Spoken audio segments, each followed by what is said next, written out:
یا بنی اسرائیل اذکروا نعمتی التی انعمت علیکم واوفوا بعہدی بعہدکم وایای فارہبون۔ بنی اسرائیل کے یہ لفظ پہلی مرتبہ قرآن مجید میں آ رہا ہے تو یہاں تھوڑی سی وضاحت کرنی ہوگی۔ ابن جو عربی میں بیٹے کے لیے آتا ہے ابن، اس میں جو شروع کا حمزہ ہے یہ در حقیقت اضافی، اصل لفظ جو ہے بے نون پر اسی لیے اس کی جمع سالم آتی ہے بنون۔ قرآن مجید المال والبنون زینت الحیات الدنیا، تو یہ جو اس کی جمع سالم ہے وہ در حقیقت بنون ہے، اور پھر اس کی حالت نسبی اور حالت جری بنین، اور جب یہ مضاف بن جائے گا تو اس کا وہ نون گر جائے گا، تو اے بنی اسرائیل، اے اسرائیل کی اولاد۔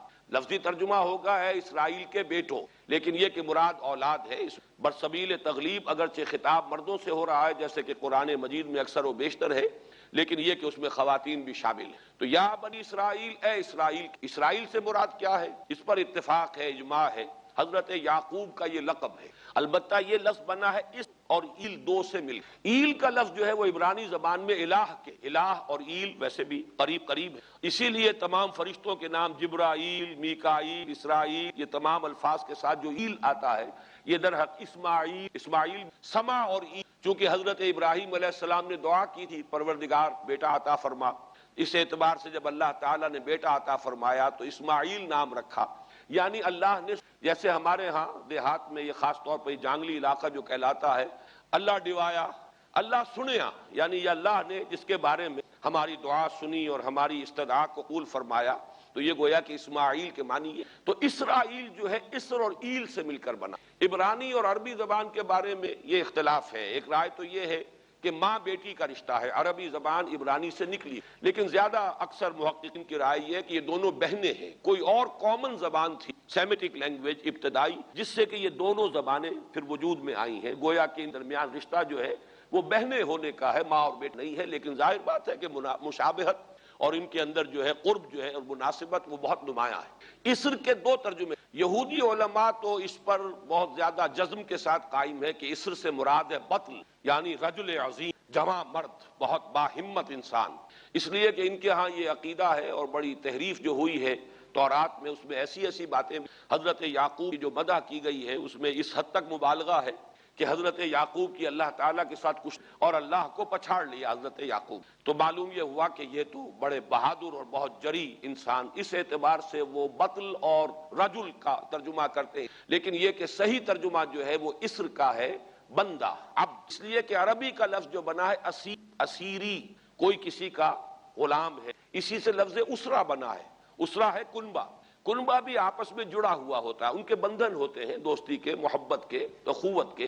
تو اسی طریقے سے یہ اسر کا لفظ آتا ہے کسی بندھن کے۔ اسیر جو ہے پچھلے زمانے میں جبکہ جیلوں کا رواج نہیں، تو اگر کسی شخص کے ذمے کسی کی کوئی رقم ہوتی تھی دینی تو اس شخص کو اس کے حوالے کر دیتے تھے، وہ اس کا ذاتی قیدی ہوتا تھا، ذاتی کی تحویل میں رہتا تھا، جب تک کہ اس کے اعزاء اقارب آ کر وہ رقم ادا نہ کر دیں وہ شخص اس کی تحویل میں رہتا تھا، وہ اس کا اسیر، اس اعتبار سے غلام کے معنی میں یہ لفظ جو ہے مستعمل ہے۔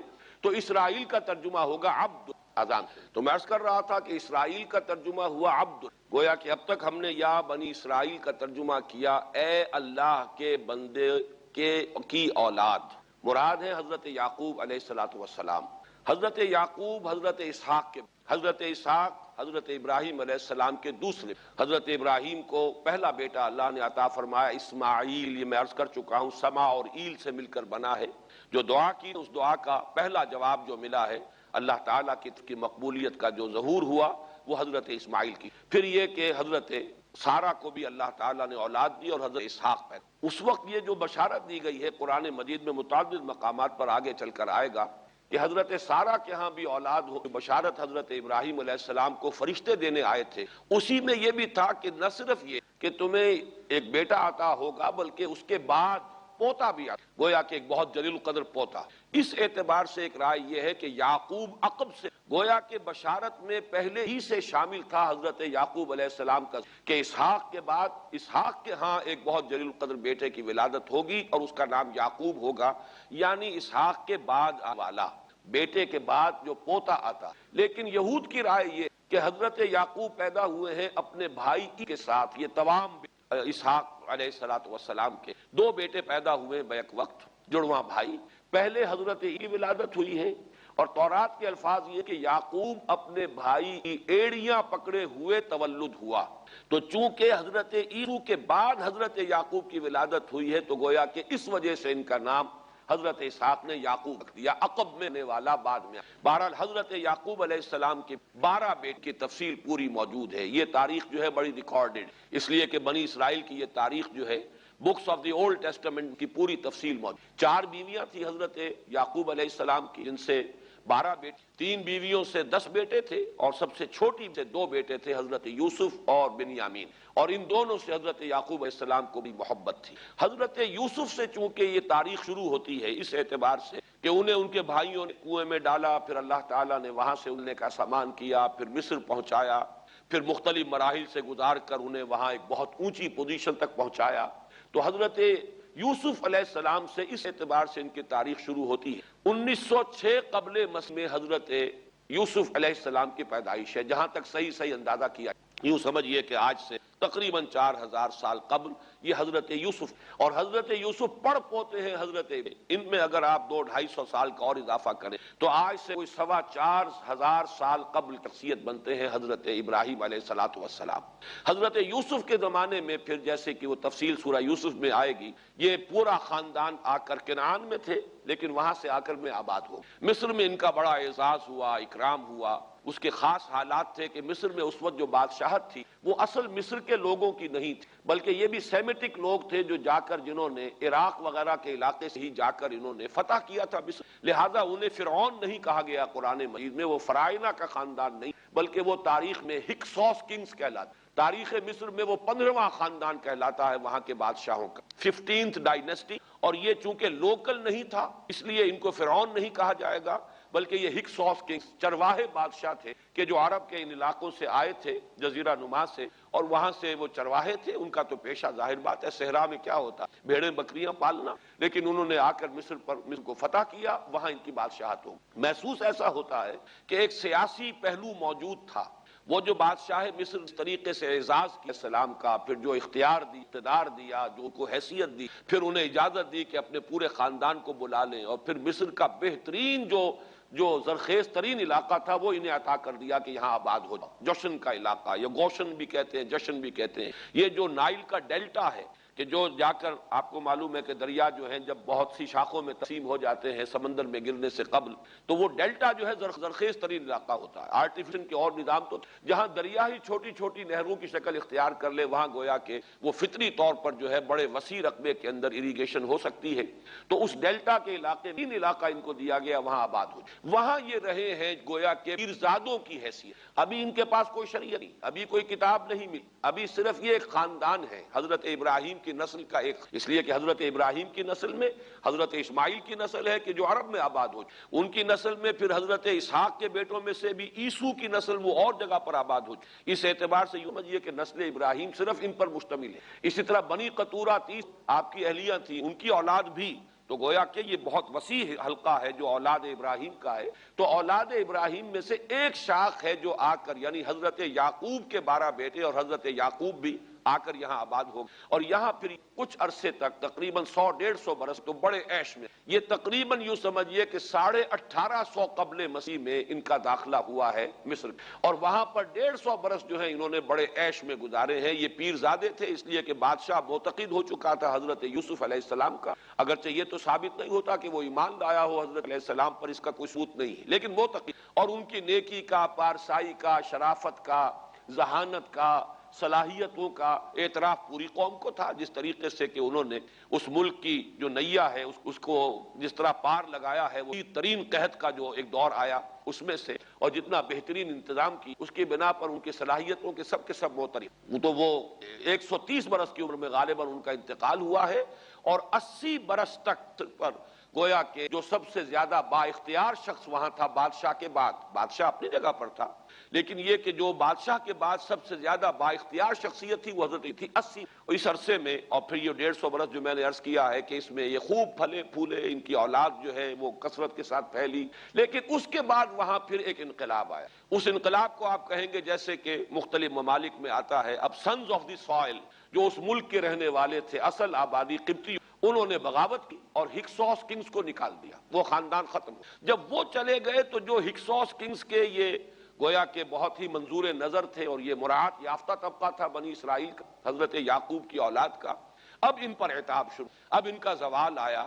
تو یوں سمجھیے کہ تقریباً 400 برس کے بعد ان کے بڑی ہی شدت کے اور بڑی سخت غلامی، رفتہ رفتہ اس میں شدت پیدا ہوتی، لیکن یہ ہے کہ یہ 400 برس اس لیے کہ پھر 1300 قبل 550 برس بعد پھر ان کا ایکسوڈس ہوا ہے مصر، جب حضرت موسیٰ علیہ السلام کو اللہ تعالیٰ نے مبعوث فرمایا، پھر حضرت موسیٰ علیہ السلام ان کی نجات کا ذریعہ بنے، اور پھر مصر سے لے کر وہ انہیں نکلے ہیں معجزانہ انداز میں، سمندر کو پھاڑ کر یہ اللہ نے راستہ بنایا ہے، قدم قدم پر معجزوں سے ان کی تائید کی ہے، کھانے پینے کے لیے صحرائے تیہ میں کچھ نہیں تھا تو من و سلوہ دیا ہے، پانی پینے کے لیے نہیں تھا تو ایک ضرب سے چٹان میں سے 12 چشمے جو ہے اللہ تعالیٰ نے بہا دیے کہ 12 قبیلے ہیں آپس میں لڑے نہ، کہیں پانی پینے پلانے پہ جھگڑا اور کہیں گھوڑا آگے بڑھانے پہ جھگڑا، قبائلی یہ بڑا سینسیٹیو ایشو ہوتا ہے، لہذا قد علم کل اناس مشربہم، ہر قبیلے ایک گھاٹ ہو گیا، تمہارا چشمہ یہ ہے، تمہارا چشمہ یہ ہے، ایک ضرب سے 12 چشمے، پھر انہیں وہاں کوہ طور کے قریب پڑاؤ ڈال کر ان کو وہاں چھوڑ کر حضرت موسیٰ علیہ السلام جو ہے اللہ تعالیٰ کی طلبی پر کوہ طور پر گئے ہیں، وہاں تورات عطا، تو تورات کے عطا کیے جانے کے بعد اب سمجھیے کہ اب ان کی حیثیت ایک امت کی، کتاب پر امت کی، یہ امت مسلمہ قرآن کی بنیاد پر جب یہ کتاب دی گئی ہے، اس کی بنیاد پر ایک شریعت دی گئی ہے، کتاب دی، کتاب ہدایت ہے، تو اس نے امت کی شکل، یہی وجہ ہے کہ لفظ امت جو ہے قرآن مجید میں صرف مکی صورتوں کے اندر، مدنی صورتوں میں استعمال ہوا، کنتم خیر امت اخرجت للناس، سورہ آل عمران، کذالک جعلناکم امۃ وسطا لتکونوا شہداء علی الناس ویکون الرسول علیکم شہیدا، یہ سورہ بقرہ میں آگے چل، تو اصل میں جیسے تشکیل امت جو ہوئی ہے وہ در حقیقت مدنی دور میں آ کر ہوئی ہے جبکہ شریعت عطا کی جائے، اسی طریقے سے یہ ایک خاندان تھا، حضرت ابراہیم کی نسل ایک شاخ، اس نے امت کی حیثیت اختیار کی ہے جبکہ صحرائے طیب ان کا قیام تھا، اور اس صحرائے سینا میں، اور وہاں پر پھر حضرت موسیٰ علیہ السلام کو تورات دی گئی اور شریعت گئی، تب سے یہ امت ہے،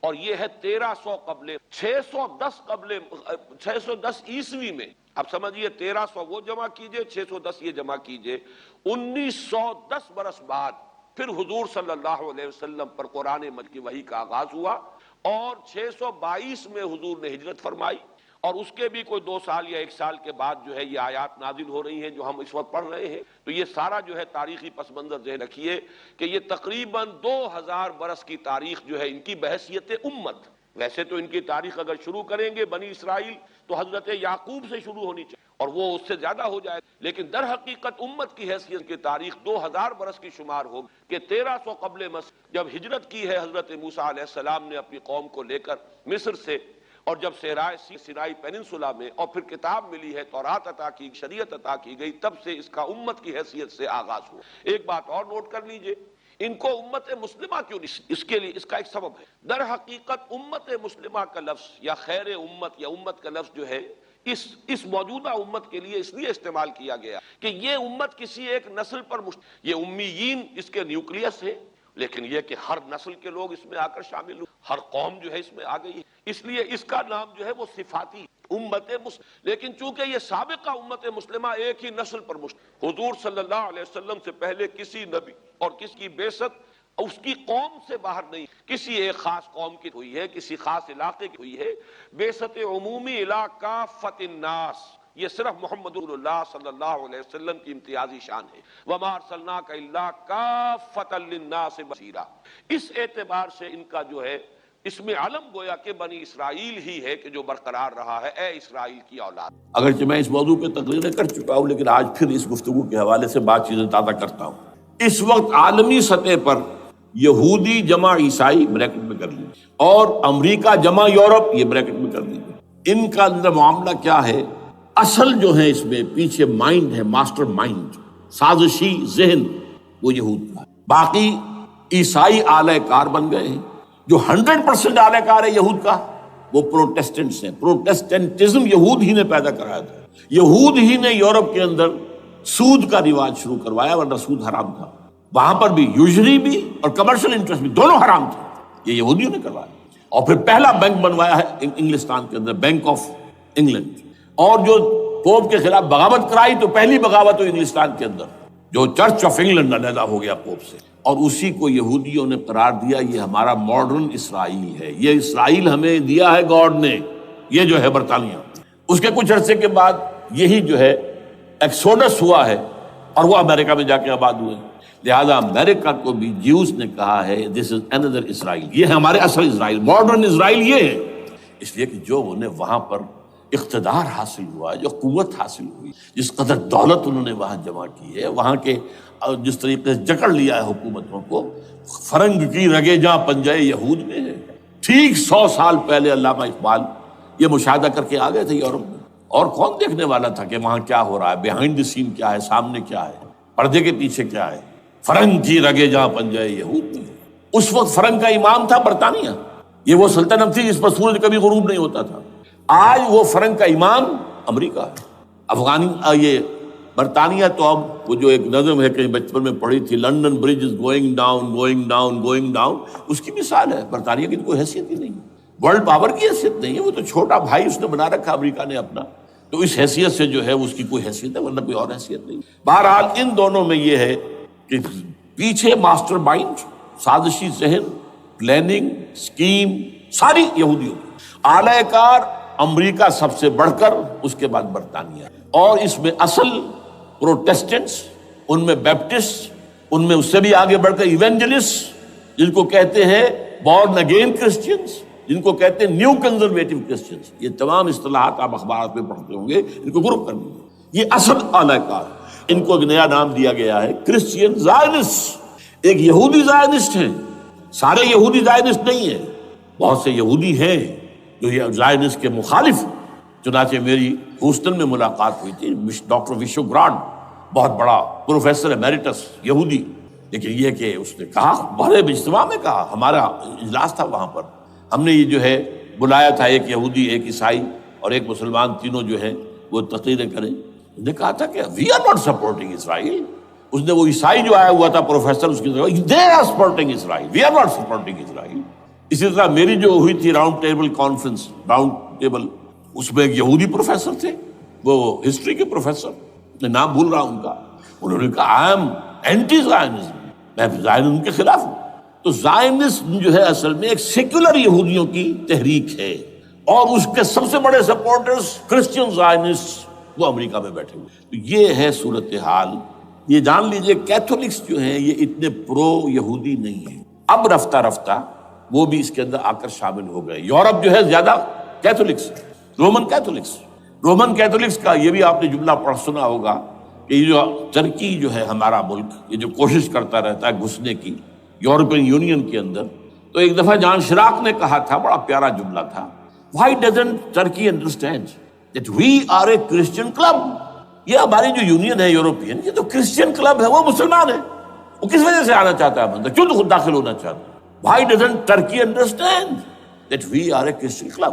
لیکن یہ ہے رومن کیتھولکس، اور ان کا میں بعد میں آپ کو بتاؤں گا۔ یہی آپ کو معلوم ہے کہ یورپ نے عام طور پر اسرائیل کا اتنا ساتھ نہیں دیا جتنا جو امریکہ دیتا رہا ہے، اور کسی درجے میں ان کے دلوں میں سافٹ کارنر جو ہے عرب فلسطینیوں کے لیے بھی رہا ہے۔ یہ معاملہ ایران کے بارے میں بھی رہا ہے، جس قدر اسٹرانگ ایکشن امریکہ لینا چاہتا ہے، یہ جو ہے اس کے ساتھ نہیں ہے۔